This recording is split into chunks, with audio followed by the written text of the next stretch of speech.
Imaruta seki andosha Nerina sondeki atamufala Niamose kandisuta kiseki andosha Imane osondi ando serando kiange kovatia kadase Rebasoto keda shalama sukande soite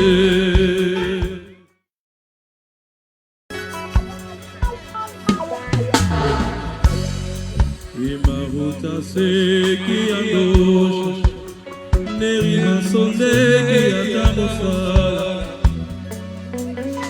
Niamose kandisuta kiseki andosha Imane osondi ando serando kiange kovatia kadase Rebasoto keda shalama sukande soite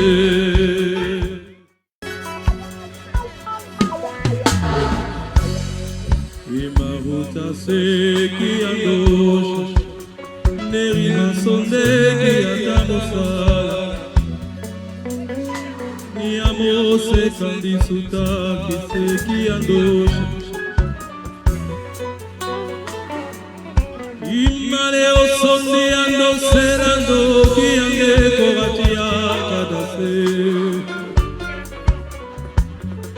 Rebasoto keda shalama sukande soite Paix à tous, frères et sœurs, soyez les bienvenus. Nous sommes à notre temps béni du Synaxais. Apocalypse chapitre 7, verset 9 dit « Il y avait une grande foule que personne ne pouvait compter, qui se tenait devant, je résume, il y a des parties, le texte a été réduit pour saisir les parties qui nous intéressaient. Donc, Apocalypse 7, il y avait une grande foule que personne ne pouvait compter, qui se tenait devant le trône et devant l'agneau, revêtus de robes blanches et des palmes dans leurs mains. Et l'un des vieillards prit la parole et me dit, « Qui sont-ils et d'où viennent-ils » Et il me dit, « Ce sont ceux qui viennent de la grande tribulation. » Ils ont lavé leurs robes et ils les ont blanchis dans le sang de l'agneau. C'est pour cela qu'ils sont devant le trône de Dieu et le servent jour et nuit dans son temple. Apocalypse chapitre 7, verset 9 jusqu'à 14. Nous allons nous signer avant de commencer. Au nom du Père et du Fils et du Saint-Esprit. Amen. Alors, qu'est-ce que cette foule nombreuse-là fait dans cette disposition? On dit qu'ils sont devant le trône, face à l'agneau, avec des palmes en main, vêtus tout de blanc vêtus, signe de pureté. Dans le verset 10, il est dit, il crie d'une voix forte en disant, le salut est à notre Dieu qui est assis sur le trône et à l'agneau.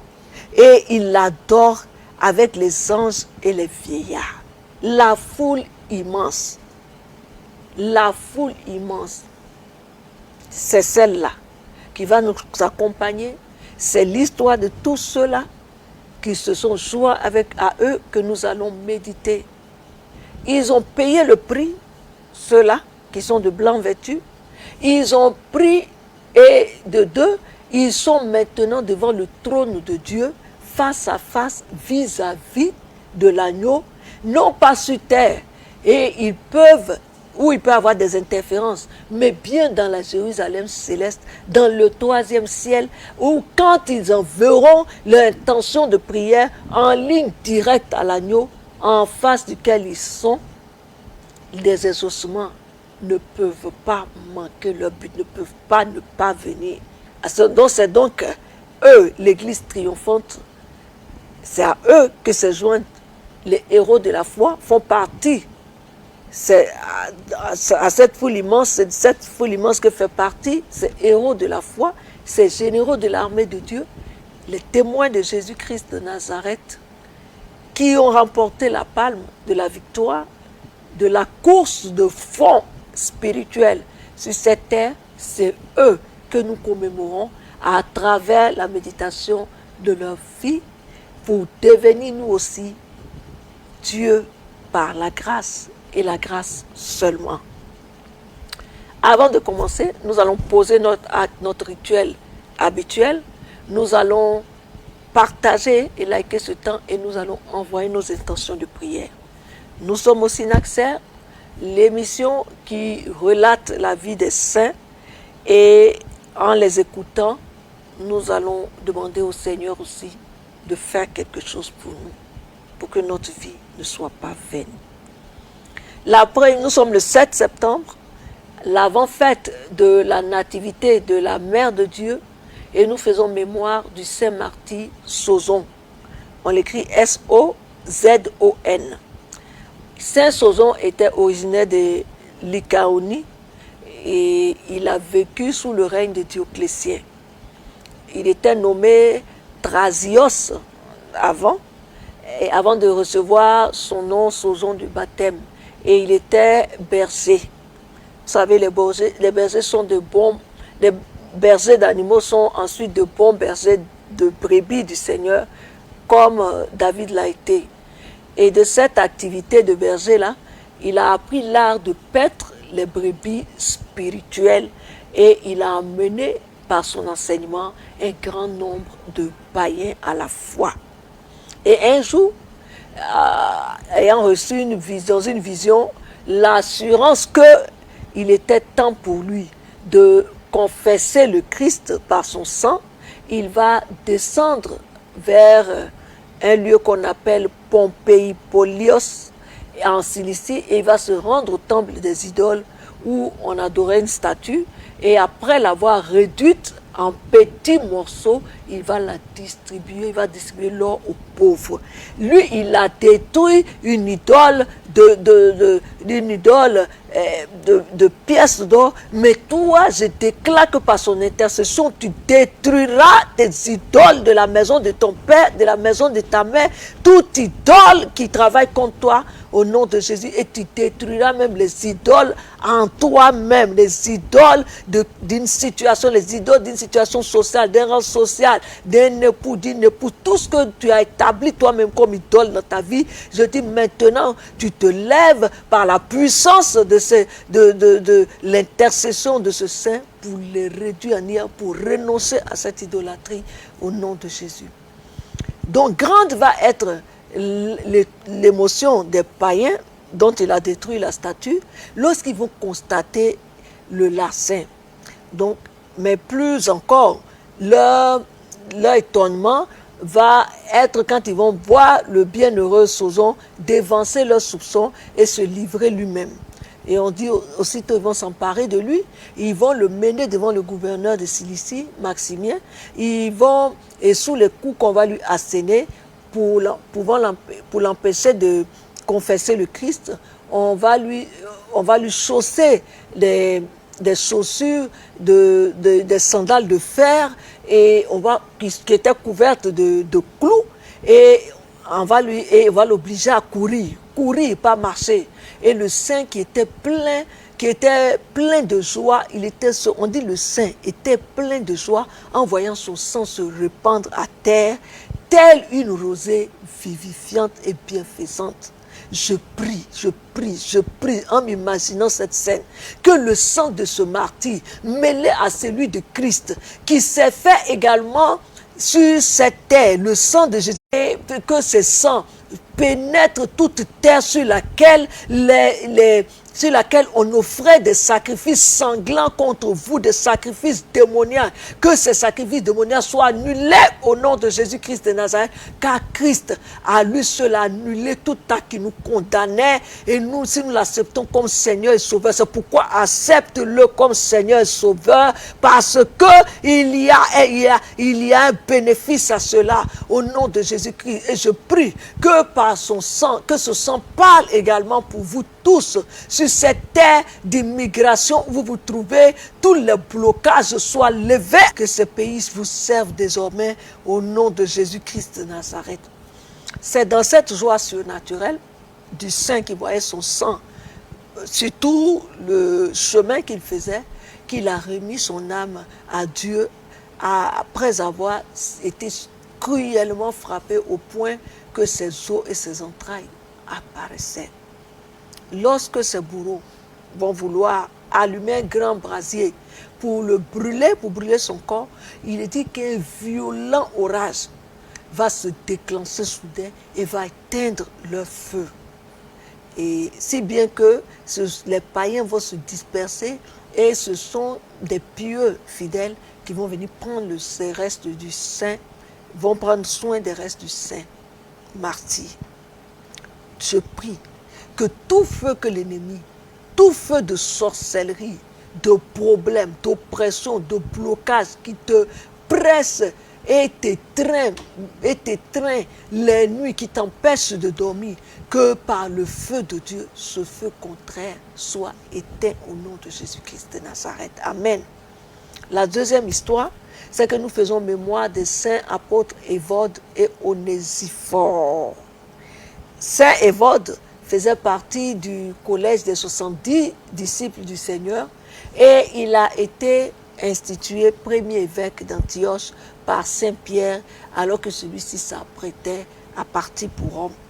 On rapporte que c'est lui qui va trouver le nom de chrétien pour désigner les membres de l'Église en Acte 2, verset 26.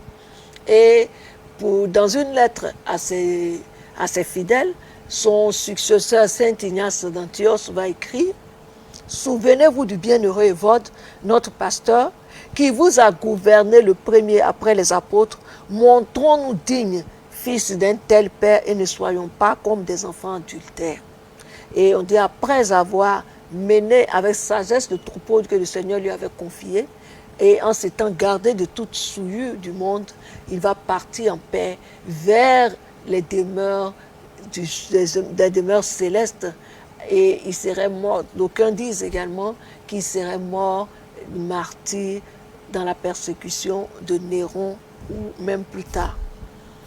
Le deuxième, c'est Saint Onésiphore, O-N-E-S-I-P-H-O-R-E. On dit il est mentionné avec reconnaissance par l'apôtre Paul dans sa deuxième épître à Timothée. Il dit, on lit cette deuxième épître à Timothée, que le Seigneur fasse miséricorde à la famille d'Onésiphore, car souvent il m'a réconforté et il n'a pas rougi de mes chaînes. Au contraire, à son arrivée à Rome, il m'a recherché activement et m'a découvert. Que le Seigneur lui donne de trouver miséricorde auprès du Seigneur Jésus lors de son grand jugement. Quant au service qu'il m'a rendu à Éphèse, tu les connais mieux que personne. 2 Timothée 1, verset 16. Donc après avoir assisté l'apôtre dans sa captivité, il va devenir premier évêque de Colophon en Asie mineure. Il va endurer à l'imitation de son maître toutes sortes de tribulations. Tout à l'heure on disait que c'est ceux qui sont venus de la grande tribulation, les nombreux saints que j'ai lus au début avec l'Apocalypse. Donc voilà un qui, on dit, à l'imitation de son maître, il a vécu toutes sortes de tribulations et il s'est tenu ferme jusqu'au sang dans la foi et la prédication de la bonne nouvelle. Amen. La prochaine histoire, c'est celle du martyr Eupsyque de Césarée, mort par le glaive. Son nom s'écrit E-U-P-S-Y-Q-U-E.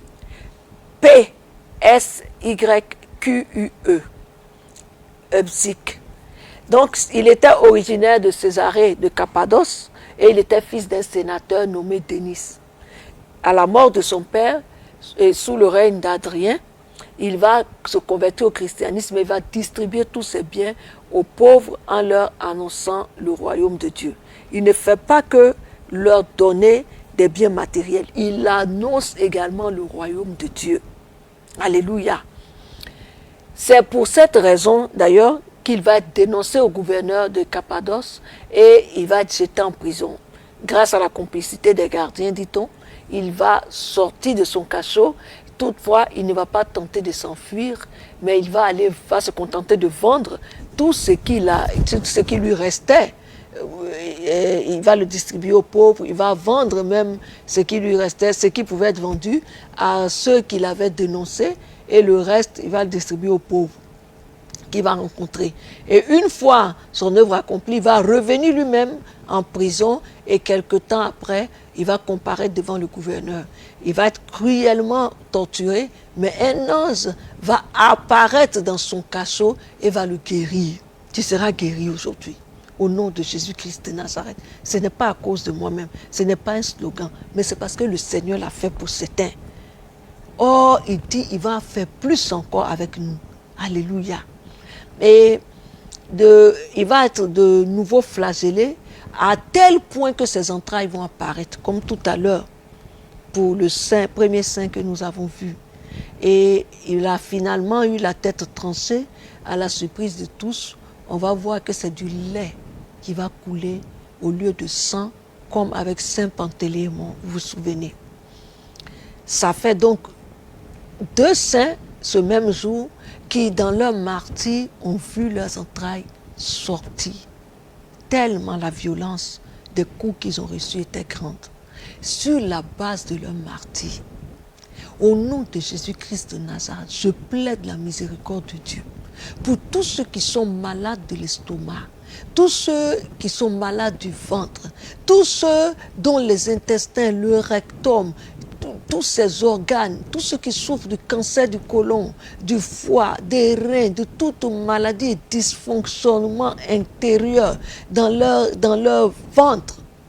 Je prie que par les maîtresses de ces 2 saints, mêlés à celui du Christ pour les parfaits, que la guérison vous soit acquise au nom de Jésus-Christ de Nazareth. Ce n'est pas à partir de rien, c'est à partir des sacrifices qui a coûté cher, des sacrifices où ceux-là qui l'ont payé sont désormais devant Dieu, vis-à-vis, face à face, il adore. Présentez ces sujets, qu'ils les présentent au Seigneur pendant qu'ils sont là-bas, pour que vous, ici sur terre, vous receviez la guérison. Je brise le pouvoir de la source de la maladie et j'envoie le feu mêlé de soufre contre ces maladies, et par l'épée de Saint Michel Archange, je coupe maintenant tout cordon ombilical spirituel qui avait emprise sur vous et qui était source de cette maladie, toute maladie héréditaire. Je maudis son œuvre au nom de Jésus-Christ de Nazareth. Que, comme ces 2 martyrs ont souffert, votre maladie, il soit dans leur souffrance, pour que désormais vous ayez la paix, la guérison, la restauration. Au nom de Jésus, je réclame et je déclare la guérison dans vos corps et dans vos âmes, au nom de Jésus-Christ de Nazareth. Amen.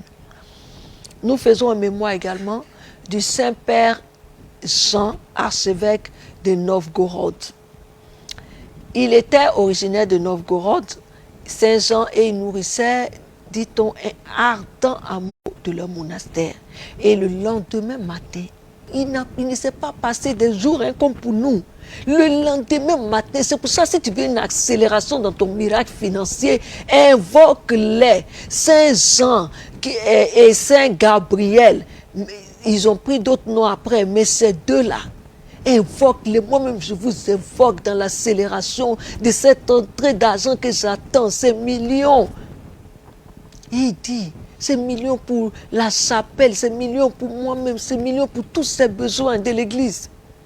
Il dit, on dit dès le lendemain, il va apparaître un cheval chargé d'un sac de pièces d'or et un autre de pièces d'argent. Seigneur, comment c'est possible? Alors, fais-le pour nous aussi, Seigneur. Et donc, dans ce monastère, avec ce qu'ils ont reçu, ils vont construire ce monastère. C'est dans ce monastère que les 2 frères vont recevoir le saint habit angélique. Et Jean va prendre le nom d'Élie et Gabriel va prendre le nom de Grégoire. Donc, c'est Élie et Grégoire qui étaient anciennement Jean et Gabriel. Mais ils vont refuser d'assumer la direction de ce monastère. Ils vont préférer vivre dans l'effacement. Alléluia. Et à la mort de l'archevêque de Novgorod, le peuple va venir chercher Saint-Élie de force pour le consacrer par le métropolite de Kiev évêque. Et c'est pendant son épiscopat qu'il va faire preuve d'une grande compassion pour les pauvres et d'un zèle ardent pour la formation du clergé. Il était attentif, dit-on, à la beauté des cérémonies célébrées à la gloire de Dieu. Donc il va faire construire 7 églises dans la cité.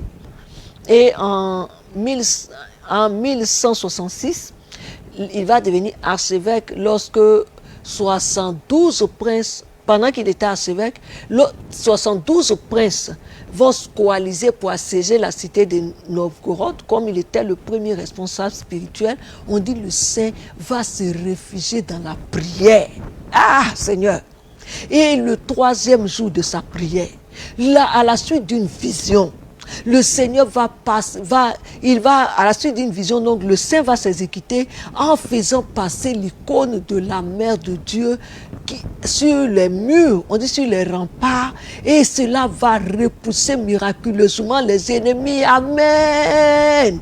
Et le saint évêque va laisser néanmoins une part, on dit va néanmoins laisser la meilleure part au culte invisible et spirituel offert de nuit au Seigneur. Dans le secret du cœur, il va prier nuitamment. Il était adonné à cette pratique. Et une nuit, les démons vont l'entourer de toutes parts. Mais il va résister victorieusement et va les mettre en fuite par la puissance de sa prière et par la vivifiante croix au nom de Jésus-Christ de Nazareth. Dès lors, on dit qu'il va acquérir le pouvoir d'expulser les démons et des esprits impurs avec la même autorité que le Seigneur lui-même, le Seigneur Jésus lui-même.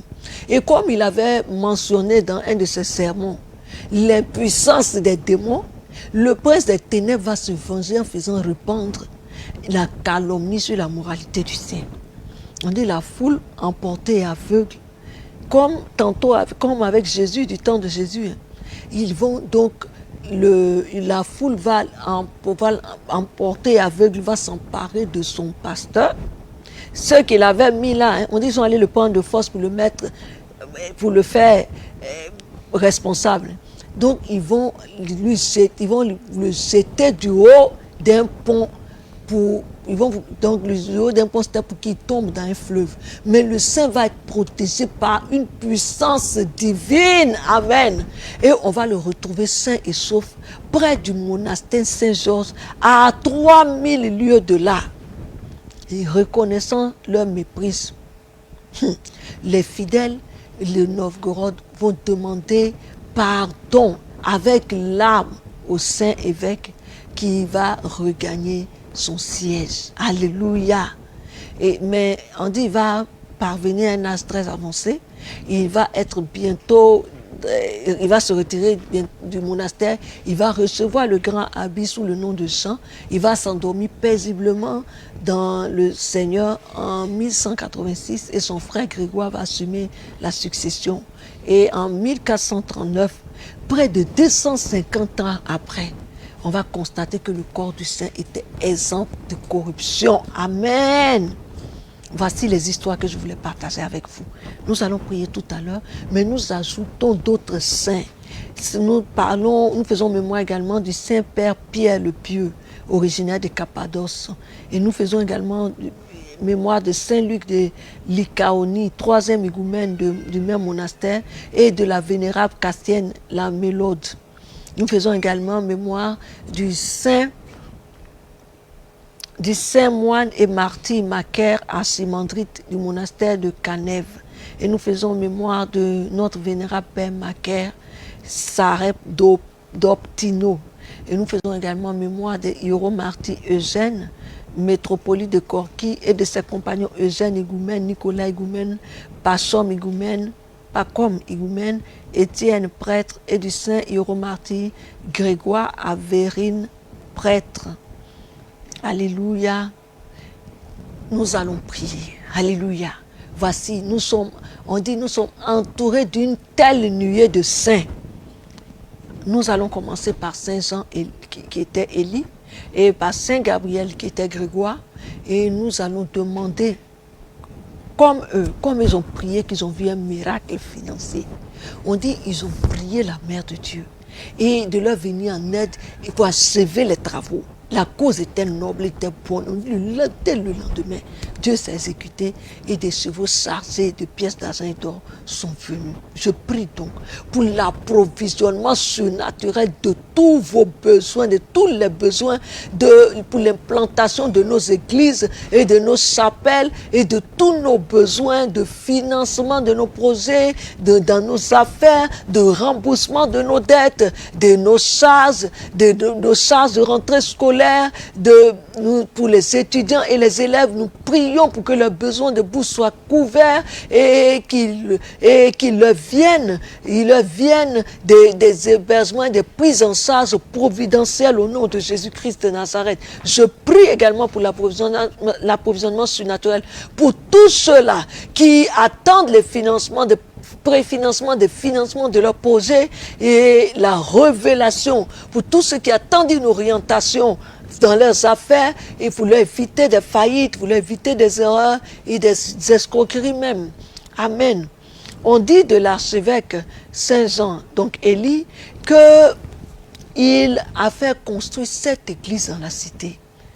En me basant sur ces témoignages et par le même Dieu qui l'a fait, je prie pour une accélération dans l'expansion du ministère des hommes de Dieu, en commençant priant en premier par notre Père, Monseigneur Siapako Marie, qui a lancé également les églises en même temps dans toutes ces parties d'Abidjan, que le Seigneur pourvoie miraculeusement tous ses besoins, pour couvrir tous ses besoins au nom de Jésus-Christ de Nazareth.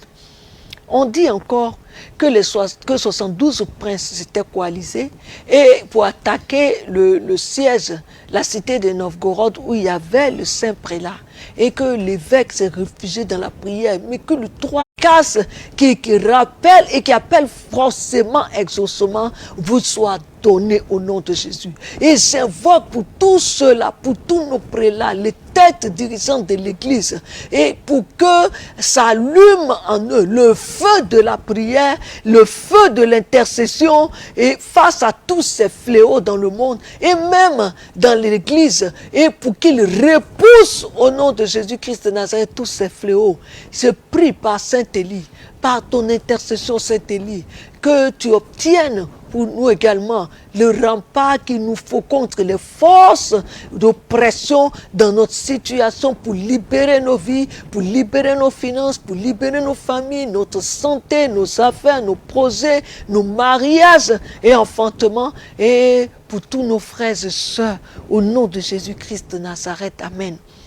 On dit encore qu'une nuit, alors que les démons l'avaient entouré de toutes parts, il n'y avait pas d'issue, que le Saint va leur résister par la force de Dieu et va les mettre en fuite par la puissance de la prière et de la vie viviante. Crois que je signe déjà sur vous au nom de Jésus. Vous tous dont le sommeil est troublé pendant les nuits par des oppressions, la sorcellerie, vous qui vivez des insomnies, j'invoque le ministère de Saint Élie, doublé renforcé par celle de tous les autres saints cités en ce jour, pour que cet archevêque et tous les martyrs commémorés en ce jour, par l'exercice de leur ministère, les mêmes anges qui l'ont secouru et qui ont frappé, dispersé tous ces démons également, tous ces esprits d'oppression, les chassent de vos vies au nom de Jésus-Christ de Nazareth. Et je fais camper autour de vous les anges de l'Éternel avec leur épée flamboyante et